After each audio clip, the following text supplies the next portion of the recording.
और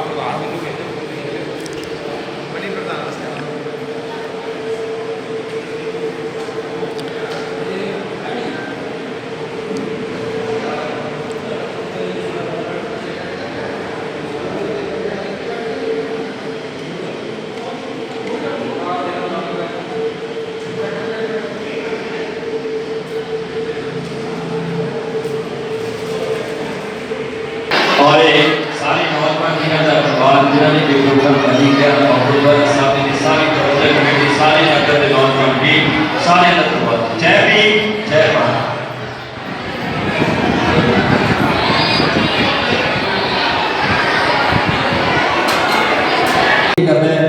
सो बाबा साहब डॉक्टर अंबेडकर भीमराव साहब जी ने इतिहास के नाल थानू जोड़ के उन्होंने इस इतिहास के चानना पाड़ के प्रधान साहब सुरिंदर सिंह जी टड्डा साहब का बेनती करता है कि वो मंच में आन और सारिया साडियां संगतां नूं अज बाबा साहब जी के जन्म दिहाड़े दियां मुबारकां देण और बाबा साहब जी के जीवन के बारे विचार साडे नाल साझे कर सो बेनती करते सुरिंदर सिंह महापुरुषों ने अपना संघर्ष करके और उन्होंने संघर्ष बदौलत अज असीं इत्थे वधिया एसी घरां च एसी रूम च रहते हैं तो असीं वधिया स्कूलों में पढ़ते हैं तो बाबा साहब अंबेडकर जी बाबा साहब अंबेडकर ने कीते कमां करके अब इत्थे बैठे हैं जे जज बने हैं वकील बने हैं तो बाबा साहब अंबेडकर की बदौलत बने हैं तो आप जो बाबा साहब अंबेडकर ने साडे वास्ते इन्ना संघर्ष किया 40 साल संघर्ष किया तो सानूं भी समझो कि बाबा साहब अंबेडकर ने जे करके सानूं जे फ्री किताबां मिलदियां जां बीमे मिलदे आ जां स्कॉलरशिपां मिलदियां आ तो साथियों अपने 24 घंटे विचों घट्टो घट्ट 2 3 घंटे बाबा साहब अंबेडकर की मूवमेंट दे विच काम करना चाहिए और काम का की करना काम विद्या की घाट ही बड़ी प्रॉब्लम है। विद्या की घाट करके सानूं समझ नहीं आता सी करना की है जे सानूं सही विद्या सही चैनल बनाना सानूं मिल जाता तो सानूं साडे रहबरां दे विचारधारा दा भी पता लग जाता ते बाबा साहब ने इस पर लगदा कहता भी पढ़ो। इसी तरह ही श्री गुरु रविदास महाराज कहते हैं संघर्ष करो माधो विद्या की विवेक दी कुड़ी दूजा शब्द है साध संगत ऐसे नहीं हो जैसे मधुमक्खी का ते बाबा साहब ने जोड़ दी गल की है। श्री गुरु रविदास महाराज ने रविदास सोई सुरा जो लगे दी के एक दिगांत कट पके कभी न छाड़े थे ते बाबा साहब ने संघर्ष करने की गल की है। बाबा साहब ने धार्मिक राजनीतिक आर्थिक सामाजिक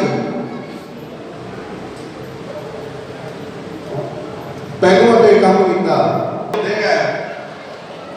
जे औरत जाति को समाज विचों निखेड़ दिता जाए जिस तरह मनोवादी सोच ने निखेड़िया सी उहदे जिहड़े कारण सी इसकी जाति को इन्ना नकारिया गया सी इहनूं पैर की जुत्ती का दर्जा दिता गया सी। श्री गुरु ग्रंथ साहिब दे विच इसकी जाति को बराबरता का अधिकार दिता गया है ते कानूनी तौर पर साडे रहबर बाबा साहब डॉक्टर अंबेडकर साहब ने एक पवित्र ग्रंथ लिख के इन्हों कानूनी मान्यता दी। बैठे सारे जय भीम जय भारत। बस 2 मिनट में लगते थोड़ा जिहा शांति से पढ़ के जे सुन लिया जाए तो वधिया गल है। असी ना अज के टाइम में अमेरिका कैनेडा आस्ट्रेलिया जिन्हें एडवांस कंट्री है ना साड़ी कोशिश है कि साढ़े बच्चे विदेश जान क्योंकि साड़ी इतनी इकोनॉमी इकोनॉमिकली हालत वधिया नहीं है फ्यूचर नहीं है। तो दुनिया का शक्तिशाली देश है इस वे अमेरिका। अमेरिका के तो कोलंबिया यूनिवर्सिटी है जिदा साढ़े इंडिया दी 4 टॉप यूनिवर्सिटियां ने जिन्हों का भारत में ना है। इदा ही जे दुनिया दी यूनिवर्सिटियां लिस्ट देखिए तो एक कोलंबिया यूनिवर्सिटी है। कोलंबिया यूनिवर्सिटी के बिल्कुल सामने बाहर डॉक्टर ਅੰਬੇਦਕਰ ਦਾ ਬੁੱਤ ਲਗਾਇਆ ਗਿਆ ਔਰ ਉਸ ਬੁੱਤ ਦਾ ਨਾਮ ਰੱਖਿਆ ਗਿਆ ਸਿੰਬਲ ਆਫ ਨੌਲੇਜ। ਉਹਦਾ ਮਤਲਬ ਹੈ ਕਿ ਗਿਆਨ ਦਾ ਪ੍ਰਤੀਕ, ਗਿਆਨ ਦਾ ਚਾਨਣ ਮਨਾਰਾ। ਔਰ ਅਸੀਂ ਸੋਚਣਾ ਕਿ ਜਿਹੜਾ ਦੁਨੀਆ ਦਾ ਸਭ ਤੋਂ ਸ਼ਕਤੀਸ਼ਾਲੀ ਦੇਸ਼ ਹੈ ਅਮਰੀਕਾ, ਉੱਥੇ ਦੀ ਯੂਨੀਵਰਸਿਟੀ ਕੋਲੰਬੀਆ, ਉਹਦੇ ਮੂਹਰੇ ਡਾਕਟਰ ਅੰਬੇਦਕਰ ਦਾ ਬੁੱਤ ਲੱਗਾ ਕਿੱਡੀ ਵੱਡੀ ਪ੍ਰਾਪਤੀ ਹੈ। ਇਹਦਾ ਕਾਰਨ ਕੀ ਹੈ, ਕਿਉਂ ਬੁੱਤ ਲੱਗਿਆ? ਇਹਦਾ ਪਿਛੋਕੜ ਇਹੀ ਹੈ, ਇਹਦਾ ਕਾਰਨ ਇਹੀ ਹੈ ਕਿ ਉਹ ਲੋਕ ਜਿਹੜੇ ਗਿਆਨਵਾਨ ਨੇ, ਉਹ ਲੋਕ ਗਿਆਨਵਾਨ ਲੋਕਾਂ ਦੀ ਕਦਰ ਕਰਦੇ ਨੇ। ਡਾਕਟਰ ਅੰਬੇਦਕਰ ਗੁਣਾਂ ਦਾ ਭੰਡਾਰ, ਵਿੱਦਿਆ ਦਾ ਭੰਡਾਰ, 16 ਡਿਗਰੀਆਂ ਡਾਕਟਰ ਅੰਬੇਦਕਰ ਕੋਲ। ਤੇ ਜੇ ਉਹ ਬੁੱਤ ਲਗਾਇਆ ਗਿਆ ਉਹਦਾ ਕਾਰਨ ਇੱਕੋ ਹੀ ਹੈ ਕਿ ਉਹ ਬਹੁਤ ਪੜ੍ਹੇ ਲਿਖੇ ਸਨ, ਬਹੁਤ ਵਿਦਵਾਨ ਸਨ। ਮੈਂ ਕਹਿਣਾ ਇਹ ਚਾਹੁੰਦਾ ਕਿ ਪੜ੍ਹਾਈ ਦੀ, ਵਿੱਦਿਆ ਦੀ ਕਿੰਨੀ ਕਦਰ ਪੈਂਦੀ ਹੈ ਵਾਈਡਲ ਲੈਵਲ ਤੱਕ, ਸਾਡੇ ਘਰ ਤੱਕ, ਸਾਡੇ ਬਲਾਕ ਤੱਕ, ਸਾਡੇ ਦੇਸ਼ ਤੱਕ ਨਹੀਂ, ਵਰਲਡ ਲੈਵਲ ਤੱਕ ਪੜ੍ਹਾਈ ਦੀ, ਵਿੱਦਿਆ ਦੀ ਕਦਰ ਪੈਂਦੀ ਹੈ। ਸਾਡੇ ਕੋਲ ਲੋਕ ਕਹਿੰਦੇ ਨੇ ਫੈਲੇ ਵਿੱਦਿਆ ਚਾਨਣ ਹੋਏ।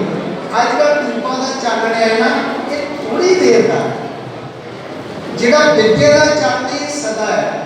ਜੇ ਸਾਡੇ ਬਹੁਤ ਹੀ ਸਤਿਕਾਰਯੋਗ ਹਿੰਦੂਵਾਦ ਦੀ ਗੱਲ ਕਰਦੇ ਪਏ ਨੇ, ਕਈ ਵਿਸ਼ਿਆਂ 'ਤੇ ਗੱਲਾਂ ਕੀਤੀਆਂ, ਚਲੋ ਸਾਰੇ ਵਿਸ਼ਿਆਂ ਨੂੰ ਛੂਹਣਾ ਜ਼ਰੂਰੀ ਹੈ, ਪਰ ਮੈਂ ਕਹਿੰਦਾ ਜੇ ਅਸੀਂ ਆਪਣੀ ਕੌਮ ਵਿੱਚ ਵਿੱਦਿਆ ਲੈ ਆਈਏ, ਆਪਣੇ ਬੱਚਿਆਂ ਨੂੰ ਪੜ੍ਹਾ ਲਈਏ, ਤਾਂ ਅਸੀਂ ਕਿਸੇ ਦੀ ਅੱਖ 'ਚ ਅੱਖ ਪਾ ਕੇ ਗੱਲ ਕਰਦੇ ਜੋਰ ਹੋ ਸਕਦੇ ਹਾਂ, ਕਿਉਂਕਿ ਵਿੱਦਿਆ ਹੀ ਕਹਿਣਾ ਹੈ।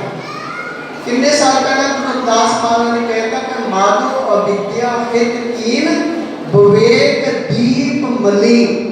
ਮਤਲਬ ਇਹ ਹੈ ਕਿ ਸਾਡੀ ਕੌਮ ਵਿੱਚ ਵਿੱਦਿਆ ਦਾ ਦੀਵਾ ਨਹੀਂ ਜਗਿਆ, ਸਾਡੀ ਕੌਮ ਵਿੱਚ ਵਿੱਦਿਆ ਨਹੀਂ ਆਈ, ਸਾਡੀ ਕੌਮ ਵਿੱਚ ਚਾਨਣ ਨਹੀਂ ਆਇਆ। ਇਸੇ ਕਰਕੇ ਸਾਡੀ ਜਿਹੜੀ ਬੁੱਧੀ ਦਾ, ਸਾਡੀ ਵਿਵੇਕ ਦਾ ਦੀਵਾ ਜਿਹੜਾ ਉਹ ਮਲੀਨ ਰਹਿ ਗਿਆ। ਇਸੇ ਕਰਕੇ ਅਸੀਂ ਆਪਣੀ ਜ਼ਿੰਦਗੀ ਦੇ ਗਲਤ ਫੈਸਲੇ ਲੈਂਦੇ ਹਾਂ, ਅਸੀਂ ਸਹੀ ਫੈਸਲੇ ਨਹੀਂ ਲੈ ਸਕੇ। ਫਿਰ ਸਾਡੇ ਵਿੱਚ ਐਜੂਕੇਸ਼ਨ ਦੀ ਘਾਟ ਹੈ। Education is most important. ਅਸੀਂ ਆਪਣੇ ਘਰ ਦੀਆਂ ਕੰਧਾਂ ਤੇ ਕੀ, ਆਪਣੇ ਦਿਲ ਤੇ ਇਹ ਲਿਖਣਾ ਕਿ ਅਸੀਂ ਆਪਣੇ ਬੱਚਿਆਂ ਨੂੰ ਪੜ੍ਹਾਉਣਾ ਹੈ। ਜੇ ਸਾਡੇ ਕੋਲ ਰਾਜਨੀਤਿਕ ਸੱਤਾ ਆ ਸਕਦੀ ਹੈ ਤਾਂ ਇਹਦਾ ਫਾਰਮੂਲਾ ਪਿਆਰੇ ਇੱਕੋ ਹੀ ਹੈ, ਐਜੂਕੇਸ਼ਨ। ਜੇ ਅੱਜ ਹਿੰਦੂਵਾਦ ਅੱਤ ਕਰਦਾ ਹੈ ਨਾ, ਤਾਂ ਉਹਨੇ ਵਿੱਦਿਆ ਦੇ ਸਹਾਰੇ ਲੈ ਕੇ ਪਾਰਲੀਮੈਂਟ ਤੇ ਕਬਜ਼ਾ ਕੀਤਾ।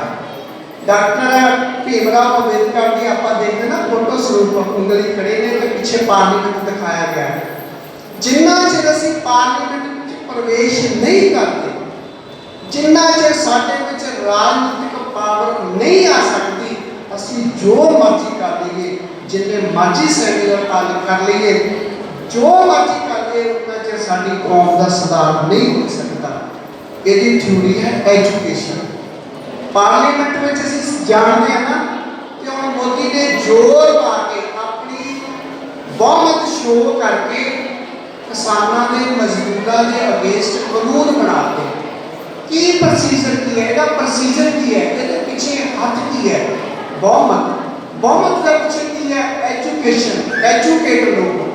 ਜਿੰਨਾ ਚਿਰ ਅਸੀਂ ਪਾਰਲੀਮੈਂਟ ਵਿੱਚ ਨਹੀਂ ਜਾਂਦੇ, ਉਹਨਾਂ ਚਿਰ ਸਾਡੀ ਜੇ ਬਹੁਮਤ ਨਹੀਂ ਬਣਦੀ, ਅਸੀਂ ਕਾਨੂੰਨ ਆਪਣੀ ਕੌਮ ਦੇ ਹੱਕ ਵਿੱਚ ਨਹੀਂ ਬਣਾ ਸਕਦੇ ਔਰ ਸਾਡੀ ਕੌਮ ਦਾ ਸੁਧਾਰ ਕਦੇ ਨਹੀਂ ਹੋ ਸਕਦਾ।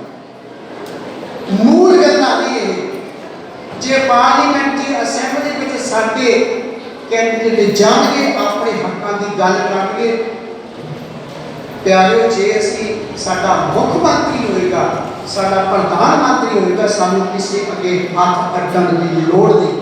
10ਵਾਂ ਗ੍ਰੰਥ ਵਿੱਚ ਲਿਖਿਆ ਹੈ, ਕੋਈ ਕਿਸੇ ਕੋ ਰਾਜ ਨਾ ਦੇ, ਕੋਈ ਕਿਸੇ ਨੂੰ ਰਾਜ ਭਾਗ ਨਹੀਂ ਦਿੰਦਾ, ਮੰਗਣ ਨਾਲ ਨਹੀਂ ਮਿਲਦਾ। ਕੋਈ ਕਿਸੇ को राज ना दे, जो ले अपने बाहुबल से ले, अपने हकीले ना बाहुबल ना, अपने जोर ना लड़े पैंदे ने। साडे अंदर जोर कितों पैदा होना?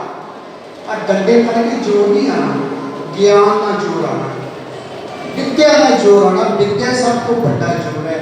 मैं तो यही कहना, जे आज डॉक्टर अंबेडकर का दुनिया च ना है ना, एको ही बड़ा कौन सी, वो तो एजुकेशन सी। एजुकेशन सत्कार होया ਤਾਂ ਉਹਨੇ ਸਾਡੇ ਦੇਸ਼ ਦਾ ਸੰਵਿਧਾਨ ਲਿਖਿਆ। ਪਰ ਜਿਹੜੀਆਂ ਦੂਜੀਆਂ ਜਾਤਾਂ ਦੇ ਲੋਕ ਨੇ ਉਹ ਸੰਵਿਧਾਨ ਵਿੱਚ ਸੋਧਾਂ ਕਰ ਕਰਕੇ ਆਪਣੇ ਹੱਕਾਂ ਨੂੰ ਫੇਰ ਪੂਰਤੀ ਕਰ ਰਹੇ ਨੇ। ਮੈਂ ਤਾਂ ਇਹੀ ਕਹੂੰਗਾ, ਕੱਪੜੇ ਭਾਵੇਂ ਮੈਲੇ ਪਾ ਲਈਏ, ਰੋਟੀ ਭਾਵੇਂ ਇੱਕ ਟੰਗ ਘੱਟ ਖਾ ਲਈਏ, ਪਰ ਅਸੀਂ ਆਪਣੇ ਬੱਚਿਆਂ ਨੂੰ ਪੜ੍ਹਾ ਲਈਏ। ਕਿਸੇ ਵਿਦਵਾਨ ਨੇ ਲਿਖਿਆ, ਪੜ੍ਹੀ ਲਿਖੀ ਮਾਂ ਇੱਕ ਯੂਨੀਵਰਸਿਟੀ ਹੁੰਦੀ ਹੈ। ਇੱਕ ਮਾਂ ਆਪਣੇ ਬੱਚੇ ਦੀ ਯੂਨੀਵਰਸਿਟੀ ਹੈ। ਇੱਕ ਮਾਂ ਆਪਣੇ ਬੱਚੇ ਨੂੰ ਪ੍ਰੇਰਿਤ ਕਰ ਸਕਦੀ ਹੈ। ਅਸੀਂ ਆਪਣੀਆਂ ਅੱਖਾਂ ਨਾਲ ਆਪਣੀ ਜ਼ਿੰਦਗੀ 'ਚ ਦੇ ਸਕਦੇ ਹਾਂ। ਜੋ ਸ਼ਖਸ ਗਵਰਨਮੈਂਟ ਜੌਬ ਕਰਦਾ ਹੈ, ਜੋ ਇਕਨੋਮਿਕਲੀ ਸਟਰੋਂਗ ਹੈ, ਉਹ ਆਪਣੇ ਬੱਚਿਆਂ ਨੂੰ ਸਹੀ ਸੇਧ ਦੇ ਸਕਦਾ ਹੈ, ਸਹੀ ਵਿਦਿਆ ਦੇ ਸਕਦਾ ਹੈ। ਇਸੇ ਕਰਕੇ ਮੈਂ ਤਾਂ ਇੱਕੋ ਵਿਸ਼ੇ ਤੇ ਬੋਲਣਾ ਸੀ, ਐਜੂਕੇਸ਼ਨ ਇਜ਼ ਮੋਸਟ ਇੰਪੋਰਟੈਂਟ।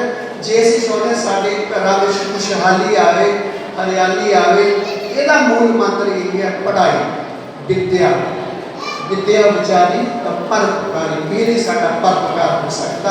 ਅਸੀਂ ਕਿਸੇ ਦੇ ਖੜ ਸਕਦੇ ਹਾਂ। ਤੇ ਸਾਰਿਆਂ ਨੂੰ ਬੜੇ ਪਿਆਰ ਨਾਲ ਸੁਣਿਆ, ਸਾਰਿਆਂ ਦਾ ਬਹੁਤ ਬਹੁਤ ਧੰਨਵਾਦ। ਜੈ ਭੀਮ, ਜੈ ਅੱਜ ਭਾਜੀ ਨੌਜਵਾਨ ਵੀ ਸਾਰੇ ਮੇਰੇ ਵੀਰ ਜਿਨ੍ਹਾਂ ਨੇ ਬੜਾ ਉਪਰਾਲਾ ਕਰਕੇ ਅੱਜ ਦਾ ਇਹ ਪ੍ਰੋਗਰਾਮ ਬਣਾਇਆ। ਸੋ ਧੰਨਵਾਦ ਜੀ ਸੁਰਿੰਦਰ ਸਿੰਘ ਜੀ ਕੰਡਾ ਸਾਹਿਬ, ਡਾਕਟਰ ਅੰਬੇਦਕਰ ਸੈਨਾ ਦੇ ਪ੍ਰਧਾਨ ਸਾਹਿਬ, ਤਾੜੀ ਮਾਰ ਕੇ ਇੱਕ ਵਾਰ ਜ਼ੋਰ से ਮਿਲਣਾ ਚਾਹੀਦਾ। और अगला सूबा डॉक्टर राम लवाया जी फगवाड़े, सो जिन्होंने बड़े वधिया विचार आप बाबा साहब जी की जीवनी बारे थोड़े नाल साझे कीते, तुहानू जोड़े डॉक्टर राम लवाया जी फगवाड़े तो दरबार जी। और अगला सूबा सुरिंदर सिंह जी रावलपिंडी, उन्होंने भी बेनती करता कि वो भी अपना सूबा लैन। सुरिंदर सिंह जी रावलपिंडी साहब। और अगला सूबा में बेनती करना रोमी हनीपुर, रोमी भाजी हनीपुर तो पूरी टीम के नाल अज साडे विच पहुंचे ने। सो दरबार जी रोमी भाजी। और अगला सूबा तीज भाजी भरोड़ी तो उन्होंने भी बेनती कि वो भी अपना सूबा लें। और मैं बेनती करना प्रेस मीडिया तो सभी भाजी और थोड़ा भी सम्मान, क्योंकि इन्होंने ये प्रोग्राम सारा लाइव ही किया है और सानू न्यूज़ राही कंची टीवी राही बाहर के देशों के पहुँचाना। दरबार साहब भाजी हुण मैं सारिया संगतां नूं बेनती करदा कि सारिया संगतां वास्ते चाह पकौड़े ते लंगर तैयार है। सारे ने प्यार सरकार के नाल इत्थे लेना दे विच बैठना है। पहला इत्थों चादरां नीचियां सारियां इकट्ठियां करके फिर सारिया भैणां ने बैठना है। सो मैं सारी डॉक्टर अंबेदकर सेना के प्रधान साहब पूरी टीम का दरबार जिन्होंने साढ़े अज बाबा साहब के जन्म दिहाड़े पहुँच के श्रद्धा के फुल भेंट किए। सो भी दरबार करते हैं डॉक्टर अंबेदकर सेना के प्रधान साहब सुरिंदर सिंह जी कंडा साहब पूरी टीम दरबार सारा। जय गुरुदेव जय भीम। कंच टीवी देख रहे सारे दर्शकों का मैं SK बैन स्वागत करता हाँ। दर्शकों आप सारे जानते हैं कि अज 14 अप्रैल भारत रत्न बाबा साहब डॉक्टर भीमराव अंबेदकर जी का 130वां ਜਿਹੜਾ ਜਨਮ ਦਿਹਾੜਾ ਮਨਾਇਆ ਜਾ ਰਿਹਾ। ਸੋ ਉਸੇ ਉਪਲਕਸ਼ ਵਿੱਚ ਇਹ ਪਿੰਡ ਸੰਧਵਾ ਵਿਖੇ ਜਿਹੜਾ ਇੱਕ ਸਮਾਗਮ ਰੱਖਿਆ ਗਿਆ ਸੀ। ਸੋ ਉਹਦੇ ਵਿੱਚ ਇਹ ਫਗਵਾੜੇ ਤੋਂ ਸਾਡੇ ਪਤਵੰਤੇ ਸੱਜਣ ਪਹੁੰਚੇ ਨੇ। ਉਹਨਾਂ ਨਾਲ ਗੱਲਬਾਤ ਕਰਦੇ ਹਾਂ ਕਿ ਜਿਹੜੇ ਇਹ ਆਪਾਂ ਅੱਜ ਜਿਹੜੇ ਸਾਡੇ ਰਹਿਬਰਾਂ ਦੇ ਦਿਹਾੜੇ ਮਨਾ ਰਹੇ ਹਾਂ, ਉਹਨਾਂ ਦੇ ਨਾਲ ਸਾਨੂੰ ਕੀ ਕੁਝ ਕਰਨ ਦੀ ਲੋੜ ਆ ਜੋ ਆਪਾਂ ਜਿਹੜੇ ਆਪਣੇ ਹੱਕਾਂ ਤੋਂ ਜਾਣੂ ਹੋ ਸਕੀਏ, ਤੇ ਨਾਲ ਹੀ ਜਿਹੜੀ ਸਾਡੀ ਗੁਲਾਮੀ ਹੈ ਜਿਹੜੀ ਉਹ ਤੋਂ ਆਪਾਂ ਇਹ ਮੈਂ ਗੱਲ ਕਰ ਰਿਹਾ ਜਿਹੜੀ ਮਾਨਸਿਕ ਗੁਲਾਮੀ ਹੈ ਉਹ ਤੋਂ ਆਪਾਂ ਜਿਹੜੀ ਨਿਜਾਤ ਪਾ ਸਕਦੇ ਹਾਂ। ਪਹਿਲਾਂ ਪ੍ਰਧਾਨ ਸਾਹਿਬ ਤੁਹਾਡਾ ਕੰਚ ਟੀਵੀ ਸਵਾਗਤ ਹੈ। ਹਾਂਜੀ, ਜੈ ਭੀਮ ਜੀ। ਕੰਸਟੀਟਿਊਸ਼ਨ ਸਾਰੀ ਟੀਮ ਦਾ ਸਾਰੀ ਟੀਮ ਨੂੰ ਅੰਬੇਡਕਰ ਸਰਾ ਪੰਜਾਬ ਵੱਲੋਂ ਜੈ ਭੀਮ, ਜੈ ਭਾਰਤ, ਨਮੋ ਵਧਾਈ, ਜੈ ਗੁਰਦੇਵ, ਧੰਨ ਗੁਰਦੇਵ। ਪ੍ਰਧਾਨ ਸਾਹਿਬ ਕੀ ਮੇਨ ਮਕਸਦ ਲੈ ਕੇ ਚੱਲੇ ਹੋ ਜਿਹੜੀ ਇਹ ਤੁਹਾਡੀ ਸਭਾ ਬਣੀ ਹੋਈ, ਇਹਦਾ ਕੀ ਜਿਹੜੀ ਮੇਨ ਮੋਟਿਵ ਕੀ ਮੰਨਦੇ ਹੋ ਕਿ ਜਿਹੜਾ ਇਹ ਆਪਣੇ ਲੋਕਾਂ ਨੂੰ ਜਿਹੜਾ ਲਾਮਬੰਦ ਕਰ ਰਹੇ ਹੋ? ਬਾਬਾ ਸਾਹਿਬ ਅੰਬੇਡਕਰ ਜਨਮ ਦਿਨ ਤੇ ਅਸੀਂ ਇਸ ਗੱਲ ਤੇ ਆ ਵੀ ਬਾਬਾ ਸਾਹਿਬ ਅੰਬੇਡਕਰ ਦੀ ਸੋਚ ਨੂੰ ਨਾ ਲੈ ਕੇ ਚੱਲੀਏ। ਜੋ ਸਾਡੇ ਸਮਾਜ ਦੀ ਵਿਗੜੀ ਹੋ ਆ ਉਹਨੂੰ ਬਣਾਉਣ ਵਾਸਤੇ ਆਪਾਂ ਜੇ ਬਾਬਾ ਸਾਹਿਬ ਅੰਬੇਡਕਰ ਨੇ 40 ਸਾਲ ਸੰਘਰਸ਼ ਕੀਤਾ, ਅਸੀਂ ਵੀ ਕਿਹੜਾ ਉਹਦੇ ਵਿੱਚ ਜੇ ਫਰੀ ਤੇ ਮੈਂ ਕਿਤਾਬਾਂ ਲਈਆਂ, ਵਜੀਫੇ ਲਏ ਆ, ਸਕੋਲਰਸ਼ਿਪ ਲਈ ਆ, ਤਾਂ ਮੈਂ ਨਿੱਜੀ ਮੇਰਾ ਫਰਜ਼ ਬਣਦਾ ਆਪਣੇ ਸਮਾਜ ਦੇ ਵਿੱਚ ਆਪਣੇ ਸਮਾਜ ਦੇ ਲੋਕਾਂ ਨੂੰ ਲਾਮਬੰਦ ਕਰਕੇ ਔਰ ਬਾਬਾ ਸਾਹਿਬ ਅੰਬੇਡਕਰ ਦੀ ਵਿਚਾਰਧਾਰਾ ਨਾਲ ਜੁੜੀਏ। ਕੀ ਕਹਿਣਾ ਚਾਹੋਗੇ ਕਿਉਂਕਿ ਲਗਾਤਾਰ ਆਪਾਂ ਦੇਖਦੇ ਹਾਂ ਕਿ ਆਪਾਂ ਸਮਾਗਮ ਦਾ ਮਨਾਉਂਦੇ ਹਾਂ ਸ਼੍ਰੀ ਗੁਰੂ ਰਵਿਦਾਸ ਮਹਾਰਾਜ ਜੀ ਦਾ ਪਿੱਛੇ ਜਨਮ ਜਿਹੜਾ ਇਹ ਹੋਰ ਵੀ ਕਈ ਆਪਣੇ ਜਿਹੜੇ ਰਹਿਬਰ ਉਹਨਾਂ ਦੇ ਆਪਾਂ ਸਮਾਗਮ ਮਨਾਇਆ, ਪਰ ਕਿਤੇ ਨਾ ਕਿਤੇ ਅਵੇਅਰਨੈਸ ਨਹੀਂ ਆ ਰਹੀ ਉਹ ਲੋਕ ਵੀ ਕੀ ਕਾਰਨ ਮੰਨਦੇ ਹੋ ਮੇਨ? ਅਸਲ ਨੇ ਸਾਡੇ ਸਮਾਜ ਵਿੱਚ ਘਾਟ ਹੈ। ਸਾਡਾ ਸਮਾਜ ਕਿਹੜਾ ਮੀਡੀਆ ਜ਼ਿਆਦਾ ਡਿਪੈਂਡ ਕਰਦਾ, ਔਰ ਕਿਹੜਾ ਆਪਣੇ ਆਪਣੇ ਰਹਿਬਰਾਂ ਨੂੰ ਔਰ ਆਪਣੇ ਬਜ਼ੁਰਗਾਂ ਨੂੰ, ਜੇ ਗੁਰੂ ਰਵਿਦਾਸ ਮਾਨ ਨੇ ਗੱਲ ਕਹੀ ਆਪਾਂ ਉਹ ਗੱਲ ਨੂੰ ਨਹੀਂ ਮੰਨਦੇ, ਆਪਾਂ ਗੁਰੂ ਗ੍ਰੰਥ ਸਾਹਿਬ ਨੂੰ ਨਹੀਂ ਮੰਨਦੇ, ਆਪਾਂ ਗੁਰੂ ਗ੍ਰੰਥ ਸਾਹਿਬ ਦੀ ਗੱਲ ਗੁਰੂ ਗ੍ਰੰਥ ਸਾਹਿਬ ਨੂੰ ਕਿਹੜਾ ਆ ਗੁਰੂ ਗ੍ਰੰਥ ਸਾਹਿਬ ਨੂੰ ਆਪਾਂ ਮੱਥਾ ਟੇਕੀ ਜਾਂਦੇ ਹਾਂ ਤੇ ਔਰ ਗੁਰੂ ਗ੍ਰੰਥ ਸਾਹਿਬ ਦੀ ਗੱਲ ਨੂੰ ਨਹੀਂ ਮੰਨਦੇ। ਜਿਹੜੀ ਗੱਲ ਗੁਰੂ ਰਵਿਦਾਸ ਮਾਨ ਨੇ ਕਹੀ ਸੀ, ਐਸਾ ਚਾਹੂੰ ਰਾਜਮਾਂ ਜਹਾਂ ਮਿਲੇ ਸਭ ਕੋ ਅੰਨ, ਛੋੜ ਪਰ ਸਭ ਬਸੇ ਗੁਰਦਾਸ ਰਹੇ ਪ੍ਰਸੰਨ, ਇਹੀ ਗੱਲ ਕਿਹੜੇ ਬਾਬਾ ਸਾਹਿਬ ਅੰਬੇਡਕਰ ਨੇ ਕਹੀ ਆ ਵੀ ਤੁਹਾਡੇ ਦੁੱਖਾਂ ਤਕਲੀਫਾਂ ਹੱਲ ਕਿਹੜਾ ਪਾਰਲੀਮੈਂਟ ਕਬਜ਼ਾ ਕਰੋ। ਸਾਡਾ ਸਮਾਜ ਕਿਹੜਾ ਉਹ ਟੀਵੀ ਤੇ ਜਾਂ ਹੋਰ ਨਸ਼ਿਆਂ ਵਿੱਚ ਪੈ ਕੇ ਆਪਣੇ ਜ਼ਿੰਦਗੀ ਆ ਉਹ ਖਰਾਬ ਕਰੀ ਜਾਂਦਾ। ਜਿਸ ਤਰ੍ਹਾਂ ਭਾਜੀ ਪ੍ਰਧਾਨ ਹੋਣੀ ਗੱਲ ਕੀਤੀ ਕਿ ਪਾਰਲੀਮੈਂਟ ਉੱਤੇ ਆਪਾਂ ਕਬਜ਼ਾ ਕਰਨਾ, ਜਿਹੜੇ ਬਾਬਾ ਸਾਹਿਬ ਹੋਣੀ ਕਹਿ ਕੇ ਗਏ ਆ, ਪਰ ਕਿਤੇ ਨਾ ਕਿਤੇ ਮੰਨਦੇ ਹੋ ਕਿ ਜਿਹੜੇ ਆਪਾਂ ਆਲਰੇਡੀ ਜਿਹੜੇ ਆਪਾਂ ਭੇਜ ਚੁੱਕੇ ਆ ਆਪਣੇ ਜਿਹੜੇ ਐਸੀ ਕਮਿਊਨਿਟੀ ਦੇ ਲੋਕ ਆ, ਉਹ ਜਾ ਕੇ ਆਪਣਾ ਜਿਹੜਾ ਫਰਜ਼ ਨਿਭਾ ਰਹੇ ਆ ਉੱਥੇ? ਸਾਰਿਆਂ ਨੂੰ ਜੈ ਭੀਮ ਜੈ ਭਾਰਤ। ਜਿੰਨੇ ਵੀ ਸਾਡੇ MP MLA ਜਾਂਦੇ ਆ, ਉਹ ਪੂਨਾ ਪੈਟ ਦਾ ਨਤੀਜਾ, ਉਹ ਸਾਡੀਆਂ ਪਾਰਟੀਆਂ ਦੇ ਨਹੀਂ ਹੈਗੇ। ਸਾਡੇ ਜੋ ਬਾਬਾ ਸਾਹਿਬ ਨੇ ਸਾਨੂੰ ਕਮਿਊਨਲ ਅਵਾਰਡ ਲੈ ਕੇ ਦਿੱਤਾ ਸੀ, ਗਾਂਧੀ ਨੂੰ ਜਿਹਨੇ ਆਪਣੇ ਚਲਾਕੀ ਨਾਮ ਨੂੰ ਵਰਤ ਕੇ ਸਾਡੇ ਤੋਂ ਖੋਹ ਲਿਆ ਗਿਆ, ਤੇ ਸਾਨੂੰ ਅੱਜ ਬਾਬਾ ਸਾਹਿਬ ਦੇ ਦਿੱਤੇ ਹੋਏ ਵਿਚਾਰਾਂ ਨੂੰ ਅਪਣਾਉਣ ਦੀ ਲੋੜ ਆ, ਤੇ ਜੋ ਉਹਨਾਂ ਨੇ ਕਿਹਾ ਸਾਨੂੰ ਉਹਨਾਂ ਨੂੰ ਅਡੋਪਟ ਕਰਨ ਦੀ ਲੋੜ ਆ, ਤਾਂ ਹੀ ਅਸੀਂ ਪਾਰਲੀਮੈਂਟ 'ਤੇ ਸਹੀ ਕਬਜ਼ਾ ਕਰ ਸਕਦੇ ਹਾਂ। ਜਿੰਨੇ ਵੀ ਸਾਡੇ MP MLA ਆ, ਉਹ ਤਾਂ ਇੱਦਾਂ ਪੁਰਾਣੇ ਸਮਿਆਂ 'ਚ ਸਿਰ ਹੀ ਹੁੰਦੇ ਸੀ, ਉਹ ਤਾਂ ਪਾਰਟੀਆਂ ਦੇ ਸਿਰ ਹੀ ਆ। ਜੋ ਕੰਮ ਨਹੀਂ ਕਰਨਗੇ ਉਹਨਾਂ ਦੇ ਮੁਤਾਬਕ ਤੇ ਉਹਨਾਂ ਨੂੰ ਕੱਢ ਦਿੰਦੇ ਤੇ ਨਵੇਂ ਰੱਖ ਲੈਂਦੇ ਆ। ਜੋ ਆਮ ਲੋਕ ਕੀ ਕਰਨ, ਕਿਉਂਕਿ ਆਮ ਲੋਕਾਂ ਨੂੰ ਤਾਂ ਇਹੀ ਇੱਕ ਆਪਾਂ ਨਾਰਮਲੀ ਆਪਾਂ ਕਹਿ ਦਿੰਦੇ ਕਿ ਆਪਣੀ ਜਿਹੜੀ ਵੋਟ ਆ ਉਹ ਬਹੁਤ ਵੱਡਾ ਆਪਣਾ ਅਧਿਕਾਰ ਹੈ ਤੇ ਉਹਦੇ ਵਿੱਚ ਕਾਫੀ ਪਾਵਰ ਆ। ਇੱਥੋਂ ਤੱਕ ਆਪਾਂ ਗੱਲ ਸੀਮਿਤ ਕਰਦੇ, ਪਰ ਵੋਟ ਜਿਹੜੀ ਪਾਉਣੀ ਆ ਉਹ ਤਾਂ ਇਹੀ ਜਿਹੜੇ MLA MP ਉਹੀ ਆਉਂਦੇ ਵਾਰ-ਵਾਰ। ਦੇਖੋ, ਜਿਹੜੀ ਵੋਟ ਦੀ ਇਸ ਟਾਈਮ ਗੱਲ ਆ, ਅਸੀਂ ਮਹਾਂਪੁਰਸ਼ਾਂ ਨੂੰ ਕਾਹਤੇ ਮੰਨਦੇ ਆ? ਉਹਨਾਂ ਦੀ ਵਿਚਾਰਧਾਰਾ ਕਰਕੇ। ਜਦੋਂ ਵਿਚਾਰਧਾਰਾ ਹੁੰਦੀ ਆ, ਫਿਰ ਸੰਗਠਨ ਹੁੰਦੇ ਆ, ਫਿਰ ਪਾਰਟੀਆਂ ਹੁੰਦੀਆਂ, ਫਿਰ ਪ੍ਰਧਾਨ ਹੁੰਦੇ ਆ, ਤੇ ਸਾਡੇ ਲੋਕਾਂ ਨੂੰ ਵਿਚਾਰਧਾਰਾ ਜਾਣਨ ਦੀ ਲੋੜ ਆ। ਜੇ ਸਾਡੇ ਜਿਹੜੇ ਹੈਗੇ ਆ, ਅਸੀਂ ਪ੍ਰਧਾਨ ਚੁਣਦੇ ਆ ਜਾਂ ਅਸੀਂ ਪਾਰਟੀ, ਜੇ ਉਹ ਸਾਡੇ ਮਹਾਂਪੁਰਸ਼ਾਂ ਦੀ ਵਿਚਾਰਧਾਰਾ ਦੇ ਮੁਤਾਬਕ ਕੰਮ ਨਹੀਂ ਕਰਦੇ, ਤੇ ਸਾਨੂੰ ਉਹਨਾਂ ਨੂੰ ਨਕਾਰਨ ਦੀ ਲੋੜ ਆ। ਉਹਨਾਂ ਨੂੰ ਕੰਨ ਤੋਂ ਫੜ ਕੇ, ਜਿੱਦਾਂ ਕਾਂਸ਼ੀ ਰਾਮ ਜੀ ਕਹਿੰਦੇ ਸੀ ਵੀ ਸਾਨੂੰ ਉੱਪਰ ਚੜ੍ਹਨਾ ਵੀ ਆਉਂਦਾ, ਤੇ ਸਾਨੂੰ ਉਹ ਗੱਲ ਕਰਨ ਦੀ ਲੋੜ ਹੈ ਅੱਜ। ਤੇ ਜਿਹੜੀ ਅੱਜ ਵੋਟ ਬੈਂਕ ਦੀ ਗੱਲ ਆ, ਉਹ ਤਾਂ ਦੁਸ਼ਮਣ ਨੇ ਉਹਨੂੰ ਚਲਾਕੀ ਨਾਲ EVM ਲਿਆ ਕੇ ਉਹ ਸਾਡੇ ਹੱਕ ਪਹਿਲਾਂ ਹੀ ਖੋਲੇ ਆ। ਤੇ ਹੁਣ ਤਾਂ ਸਾਨੂੰ ਇੱਕ ਇਕੱਠ ਜਿਹੜਾ ਸਾਡਾ ਮਹੱਲੇ 'ਚ ਸ਼ਹਿਰਾਂ 'ਚ ਉਹ ਲੋੜ ਆ ਵੀ ਜਿਹਨਾਂ ਸਾਡਾ ਜਨ ਅੰਦੋਲਨ ਖੜ ਸਕੇ, ਜੋ ਸਾਡੇ ਹੱਕ ਅਧਿਕਾਰ ਹੈਗੇ ਆ ਉਹਨਾਂ ਵਾਸਤੇ ਅਸੀਂ ਜਾਗਰੂਕ ਹੋ ਸਕੀਏ, ਫਿਰ ਹੀ ਅਸੀਂ ਅੱਗੇ ਗੱਲ ਕਰ ਸਕਾਂਗੇ। ਨਹੀਂ ਤਾਂ ਜੇ ਅਸੀਂ ਵੋਟਾਂ 'ਤੇ ਇਕੱਲੇ ਡਿਪੈਂਡ ਰਹਿ ਗਏ ਤੇ 70 ਸਾਲ ਤੋਂ ਦੁਸ਼ਮਣ ਹੀ ਰਾਜ ਕਰ ਰਿਹਾ, ਤੇ ਅਸੀਂ ਵੋਟਾਂ ਨਾਲ ਇੰਨੀ ਜ਼ਿਆਦਾ ਪ੍ਰਾਪਤੀ ਨਹੀਂ ਕਰ ਸਕਦੇ ਜਦੋਂ ਤੱਕ ਅਸੀਂ ਆਪਣੇ ਵਿਚਾਰਧਾਰਾ ਦੀ, ਮਹਾਂਪੁਰਸ਼ਾਂ ਦੀ ਵਿਚਾਰਧਾਰਾ ਨੂੰ ਨਹੀਂ ਜਾਣਾਂਗੇ।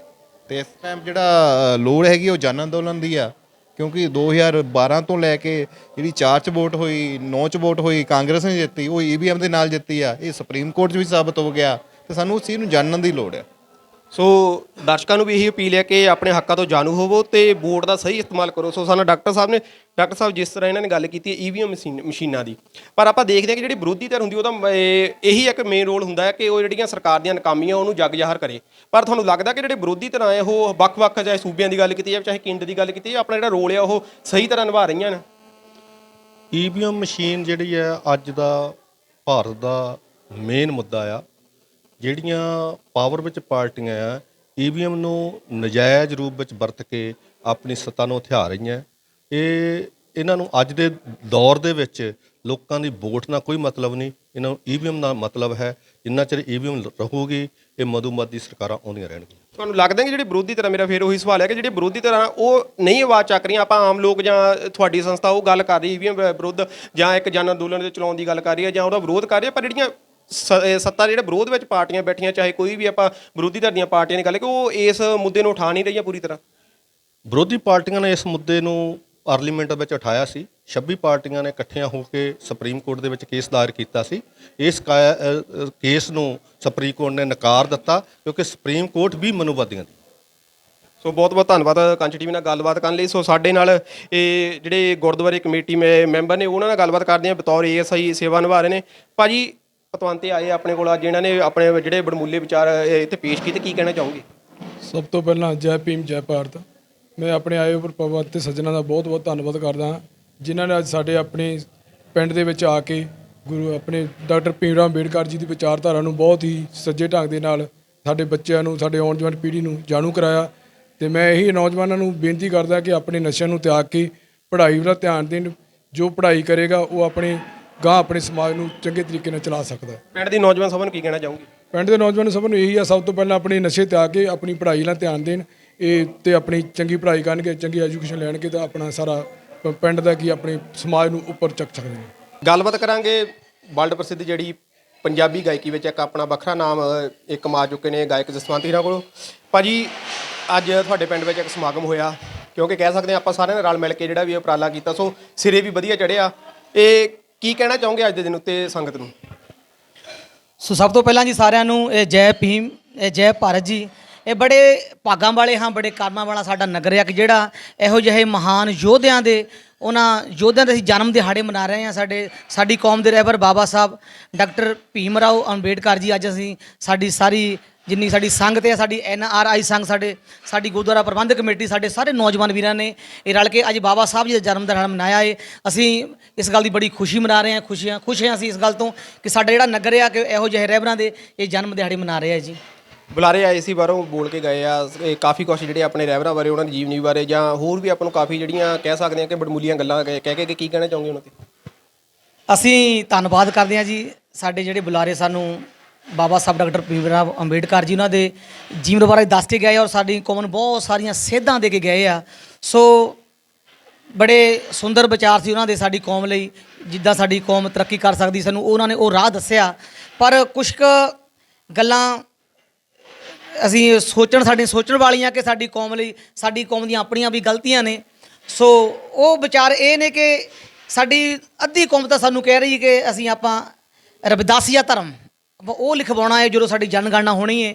ਔਰ ਜਿਹੜੇ ਅੱਜ ਸਾਨੂੰ ਬੁਲਾਰੇ ਸਾਡੇ ਕੋਲ ਸਾਨੂੰ ਸਿੱਖਿਆ ਦੇ ਕੇ ਗਏ ਨੇ, ਉਹਨਾਂ ਦਾ ਵਿਚਾਰ ਸੀ ਕਿ ਆਪਾਂ ਸਾਰਿਆਂ ਨੇ ਔਰ ਸਿੱਖ ਧਰਮ ਜਾਂ ਬੋਧੀ ਧਰਮ ਲਿਖਵਾਉਣਾ ਹੈ। ਸੋ ਸਾਡੀ ਜਿਹੜੀ ਕੌਮ ਆ ਇਹ ਉਲਝੀ ਹੋਈ ਹੈ ਵੀ ਅਸੀਂ ਕੀ ਲਿਖਵਾਈਏ। ਸੋ ਇਹ ਸਾਡੀ ਬੇਨਤੀ ਹੈ, ਸਾਡੇ ਜਿਹੜੇ ਕਿ ਸਾਡੀ ਕੌਮ ਦੇ ਮੋਹਰੀ ਬਣੇ ਹੋਏ ਨੇ, ਮੋਹਰੀ ਨੇ, ਅਸੀਂ ਉਹਨਾਂ ਦਾ ਸਤਿਕਾਰ ਕਰਦੇ ਹਾਂ, ਪਰ ਉਹ ਸਾਰੇ ਇੱਕ ਝੰਡੇ ਥੱਲੇ ਇਕੱਠੇ ਹੋ ਕੇ ਸਾਨੂੰ ਸਾਡੀ ਸਾਰੀ ਕੌਮ ਨੂੰ ਉਹ ਸੇਧ ਦੇਣ ਕਿ ਜਦੋਂ ਵੀ ਜਨਗਣਨਾ ਹੋਣੀ ਹੈ ਅਸੀਂ ਕੀ ਲਿਖਵਾਉਣਾ ਹੈ, ਕਿਹੜਾ ਧਰਮ ਲਿਖਵਾਉਣਾ ਹੈ। ਅਸੀਂ ਇਹੀ ਸਾਡੀ ਕੌਮ ਦੇ ਲੀਡਰਾਂ ਨੂੰ ਬੇਨਤੀ ਕਰਦੇ ਹਾਂ ਜੀ।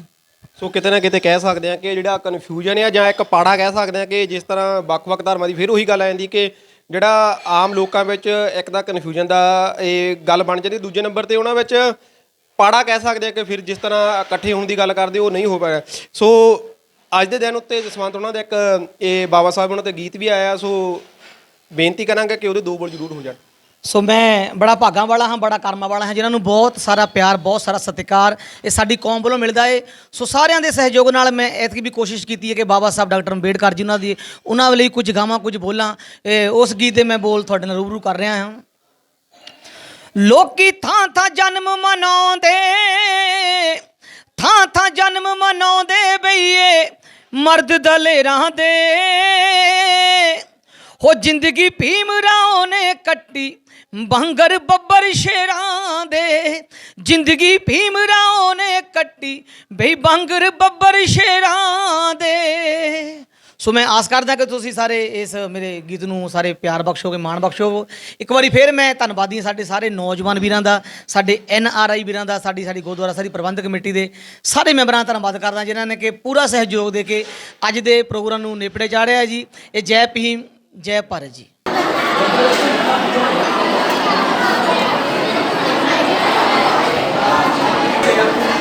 Hallelujah.